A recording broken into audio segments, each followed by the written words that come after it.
China just pulled the trigger on the chip war. Overnight, Beijing banned American AI processors, erasing tens of billions in orders and locking US tech giants out of the world's biggest market. Within hours, global funds dumped over $1 trillion in US assets, putting the dollar itself under fire.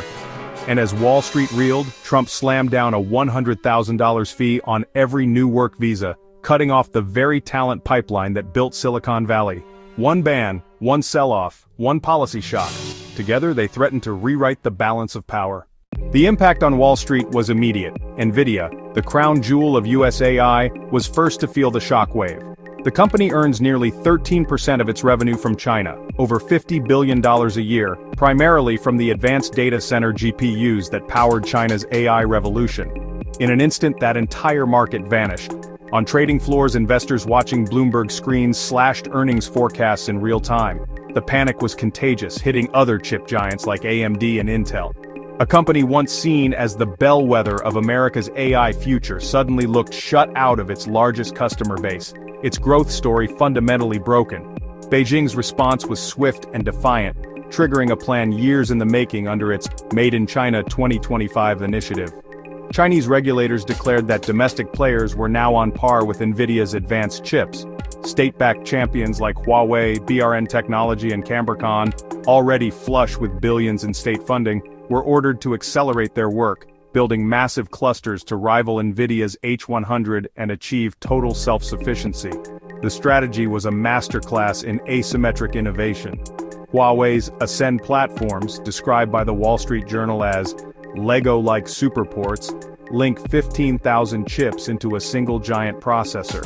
Individually weaker, yes, but networked together through sophisticated software, they achieved comparable performance at a fraction of the cost, completely bypassing American sanctions. The message to global markets was clear. America's tech supremacy was fragile. Investors bolted.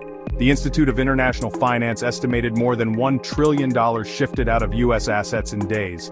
The dollar plummeted, and with almost no protection against currency swings, foreign investors saw their gains evaporate. For them, US stocks weren't a gain, they were a loss once converted into yen or euros. The S&P 500's 13% rise in dollar terms translated into a painful 1% drop for Europe. Then came the second blow, the visa shock. Trump's new $100,000 fee for every H-1B application hit tech and healthcare hardest. Bloomberg confirmed existing visa holders were exempt, but the message was clear. America's doors were closing. Future hiring costs would soar, creating a brain drain as global talent looked elsewhere. India's IT body NASSCOM warned the rule could cost its firms up to $550 million a year.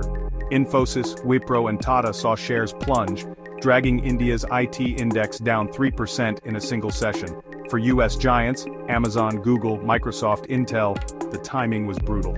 They already faced talent shortages in AI, chip design and cybersecurity. Now they'd either pay billions to Washington or scale back projects.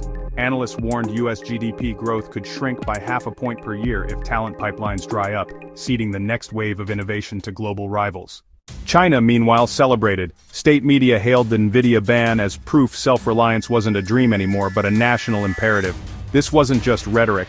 Huawei claimed its Ascend accelerators matched NVIDIA's RTX Pro 6000D in key AI tasks. To fuel this ambition, Beijing has pledged tens of billions in subsidies for new fabs in Shenzhen and Shanghai, accelerating its Made in China 2025 vision and signaling a clear break from Western-led supply chains. But cracks showed in this narrative of defiance. IMF data revealed foreign direct investment into China collapsed 22% year-on-year, the steepest fall since the pandemic. The exodus of capital raised a critical question for analysts. Can subsidies alone replace the intricate web of foreign expertise? This uncertainty is rippling through global finance, as Middle Eastern and Asian wealth funds quietly shift from dollars into gold, euros and yuan. The financial chessboard itself is changing, de-risking from US policy. This wasn't supposed to happen yet. The consensus was China needed 5 more years to close the gap in advanced chips, that its technological moats were too wide. That assumption, along with the belief America could rely indefinitely on global talent inflows, formed the bedrock of its strategy. But if China is closing the gap early, while the US shuts its doors to that very talent, The foundation of America's tech leadership shakes from both ends, a pincer movement of its own making. Bloomberg now projects U.S. chip makers could lose up to 15% of global AI revenue. Reuters warns Chinese exporters may dump $300 billion back into yuan, adding immense pressure to a falling dollar. For the U.S. consumer, every hedge against the greenback means higher import costs and persistent domestic inflation, just as visa fees drive labor costs higher, creating a painful economic feedback loop. India is caught in the middle. Its tech association NASSCOM says U.S. project delays will ripple across its massive IT sector, threatening growth. In response, firms may pivot talent toward burgeoning hubs in Europe and Southeast Asia instead of Silicon Valley. For America, that means the predictable pipeline of global talent that built its tech empire could start flowing to Bangalore, Singapore, and Shanghai, challenging an era of undisputed dominance. As Washington's policies create a vacuum, China, sensing a historic opportunity, is doubling down. This isn't just reactive, it's the acceleration of a long-term strategy. The Financial Times reports state-backed funds are injecting billions into domestic chip stocks. Across the country, local governments hand out land, subsidies, and tax breaks, building a national ecosystem for technological self-sufficiency. National champions like Cambricon and BRN now aim to triple production by 2027. Their ambition extends beyond the mainland, aggressively targeting markets in Africa and Latin America. These regions are hungry for affordable AI infrastructure and less concerned with U.S. foreign policy, forming the foundation of a new digital Silk Road. In Washington, the response is dangerously fragmented, revealing a chasm between economic and political priorities. The Treasury touts new R&D tax credits to spur innovation. But the Commerce Department warns that without an influx of global talent through immigration, those incentives are useless. There are simply not enough domestic experts to fill the roles. Congress hopes the visa fee raises $60 billion a year, but analysts call it a rounding error, pennies against $1 trillion capital flight already underway, a tidal wave of investment leaving American shores. Across the Atlantic, Europe smells a once-in-a-generation opening. Brussels is debating expanded subsidies and continent-wide fast-track visas for AI talent, a policy in direct opposition to Washington's restrictions. Led by France and Germany, the push for tech sovereignty is gaining momentum, positioning the EU as a stable third way and the new safe harbor for capital and brains. On Wall Street, the mood turns grim as hedge funds aggressively short the dollar, betting on a sustained decline. The pain is felt globally. European pension funds see years of U.S. equity gains completely erased once converted back to euros. Inside U.S. tech firms, a quiet panic spreads.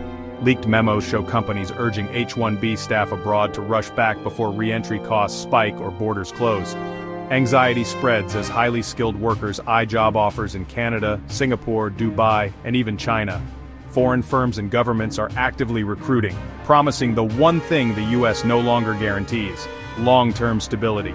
By late afternoon, Treasury yields climb as investors demand a higher premium to hold American debt. They flee to gold and, tellingly, the yuan. The Bank for International Settlements issues a stark warning: currency hedging hasn't been this intense since the 2008 financial crisis, signaling deep systemic risk. What started as a chip war has metastasized into a full-blown currency, labor, and capital war.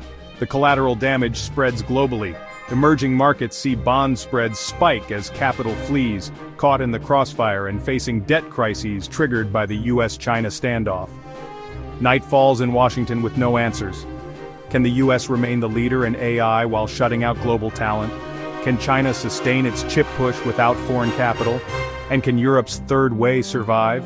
Or will investors abandon U.S. assets altogether as the dollar weakens and borders tighten? The final headline flashes before markets close. Chinese exporters are preparing to liquidate $300 billion if the yuan breaks 7.1 against the dollar. This isn't speculation, it's a preset contingency plan, a financial weapon aimed at the heart of the dollar system. The world waits. $1 trillion is in motion. The future of technology, currency, and talent supply hangs in the balance. The old order is cracking. The question is no longer if the system will change, but what will replace it. Will America bend or break?